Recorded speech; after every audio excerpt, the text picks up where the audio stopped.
Hey, what's up guys? Welcome back to the channel. In today's video, we're going to be talking about a bunch of different topics. First of all, there's a new update that's going out on June 11th for Battlefield 2042, and this update has some very confusing changes, and as you can probably guess by the thumbnail, I'm kind of not happy about it. It's just sort of an anti-fun update, if I'm being honest. And then we have some sad news regarding some EA shutdowns with some Battlefield servers. So without further ado, let's jump right into the video. If you enjoy the content, be sure to hit the like button and subscribe to the channel. Thank you to every single person that does that. And if you want to see these clips in the background happen live, I stream every single day on my YouTube and Twitch channel at the same time. Come by the streams. I tend to stream around 2 to 3 EST every day. That's the start time. Then I just go for however long I feel. I will start this video off by talking about the EA shutdowns. EA is going to be shutting down online servers for Battlefield 3, Battlefield 4, and Battlefield Hardline for the Xbox 360 and the PlayStation 3 beginning November 7th of this year. Don't worry guys, PC servers will continue to work for the time being, and the servers they're shutting down are from last gen consoles, so it's not like this is surprising, and if you remember, they already shut down Battlefield Bad Company 2 support a few months ago anyway. However, them shutting these games down is a bit of an eerie reminder about just how old Battlefield 3, 4, and Hardline actually are. Battlefield 3 and 4, respectively, are both over a decade old now at this point, ladies and gentlemen, and many of us would consider either of those games to be the greatest Battlefield games of all time. So while they're not going to shut support down for next-gen consoles or PC for these games anytime soon, or at least I hope not, maybe if you want to go back and play these games, you should do it sooner than later.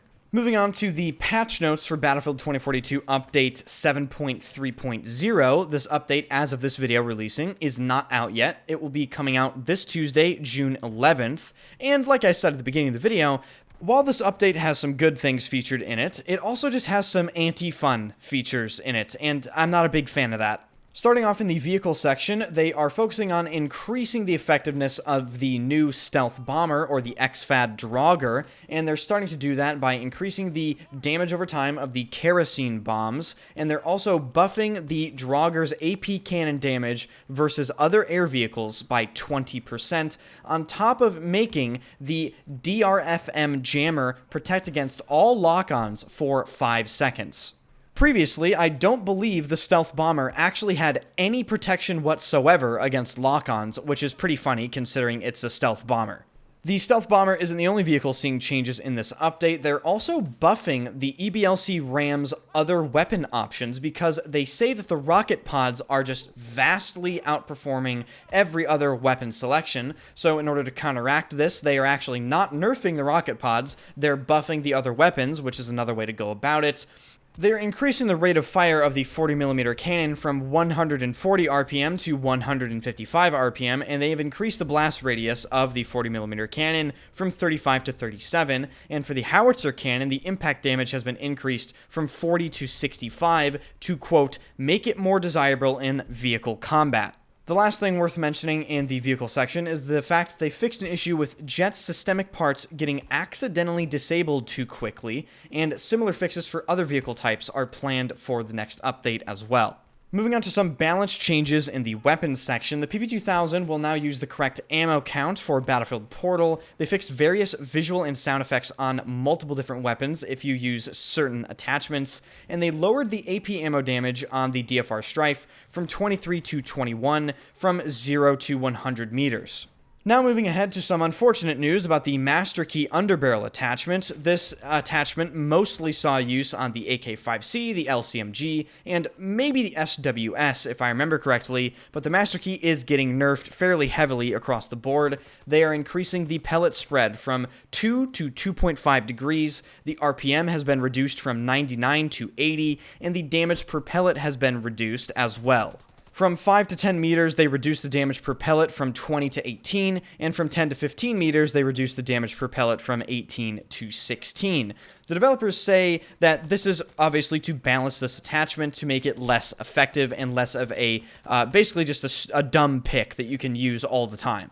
I do understand these changes. The master key was certainly extremely strong and was a borderline completely unfair in certain situations, because you would go from having an AR in the AK-5C's case to being able to have a semi-automatic shotgun that would insta-kill anything that came on screen, literally just by hitting your C button and switching to the master key. And now we're moving on to the anti-fun part of this update, because for whatever reason, DICE, even after all of the content for Battlefield 2042 has released, has decided now is the right time to nerf the PBX-45.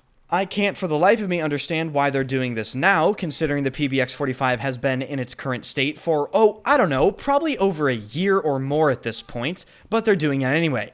And these aren't small nerfs either. In my opinion, the nerfs that they're making to the PBX-45 pretty much remove its unique use case, and they're taking away the character of the weapon and just making it another generic submachine gun.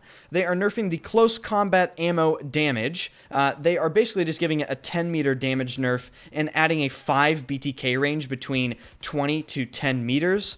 Again, this completely removes the unique use case of the PBX. The entire reason to use the PBX is its super fast time to kill within 0 to 20 meters. In fact, I believe it had the fastest time to kill of any SMG in the game, even over the K30 and the AC9, because of this damage range. And it's not like anyone was complaining about the PBX, because the PBX was one of the first guns you get in Battlefield 2042 anyway, so everyone has used it, and no one seems to think that it needs to be changed. Maybe you think differently, comment down below, but that's not the only thing they're changing about it. They are basically doubling the high power 28 damage range. It used to be 0 to 10 meters, you would deal 28 damage with high power. Now you're dealing 28 damage from 0 to 20 meters. So they're nerfing close quarters, but they're buffing high power ammo. You don't want to use high power because it just makes it a worse version of the PBX.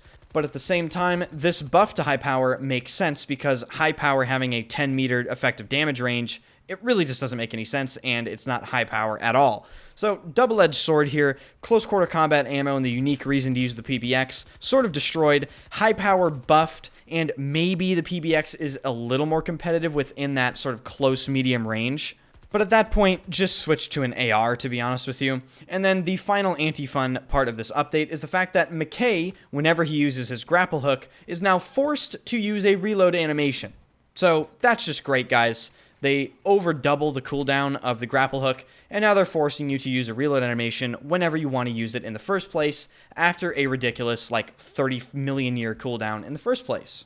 So that is going to do it for this video, guys. If you found this video informative, be sure to hit the like button and subscribe to the channel. I am posting a bunch of different videos. I'm going to be posting videos on X-Defiant, The Finals, Delta Force Hawk Ops, and really any games that come out. So if you're interested in any of those games, or FPS in general, definitely subscribe to the channel, and I will also be streaming those games every single day on both YouTube and Twitch. Follow my Twitch channel, first link in the description. Also, join the Discord, ladies and gentlemen. I want to see a little more activity in the Discord from new members. If you joined from this video, definitely tell me.